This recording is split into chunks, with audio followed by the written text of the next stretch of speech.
In the days of King David, the land stopped breathing. For 3 years, the sky withheld rain. Crops failed. Children cried from hunger. The ground cracked under a silent curse.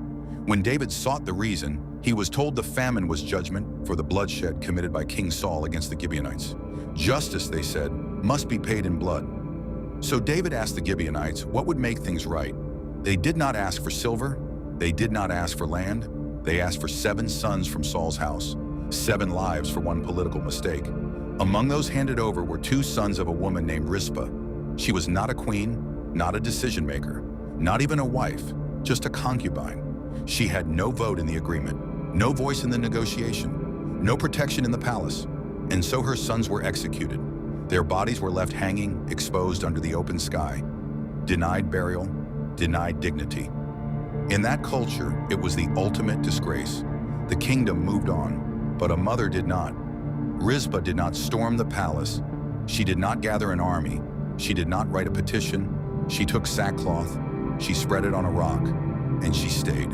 From the beginning of harvest until the rains returned, nearly 5 months, she guarded their bodies.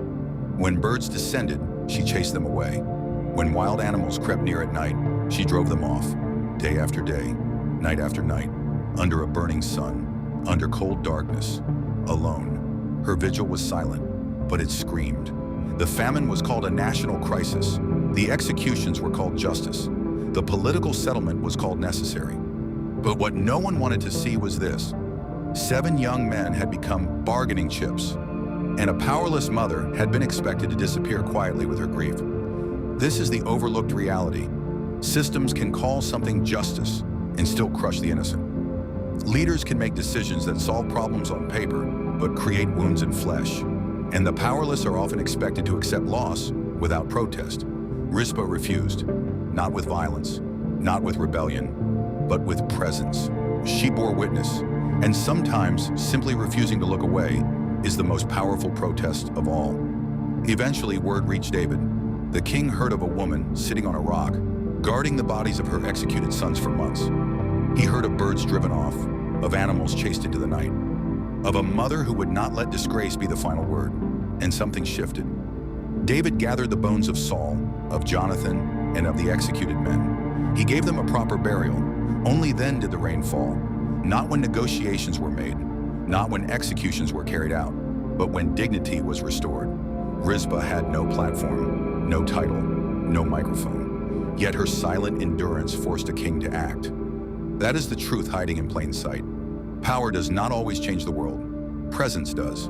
We live in a time where outrage is loud, but endurance is rare, where injustice trends for a week and then fades. But Rizpah teaches something unsettling. Sometimes the most transformative resistance is not shouting, it is staying long enough, standing firm enough, refusing to move until the world is forced to look. The famine was not just about broken treaties, it was about broken dignity. And it was a grieving mother, not a royal decree that brought the healing rain. The overlooked reality? History often remembers kings, but heaven responds to the tears of the overlooked.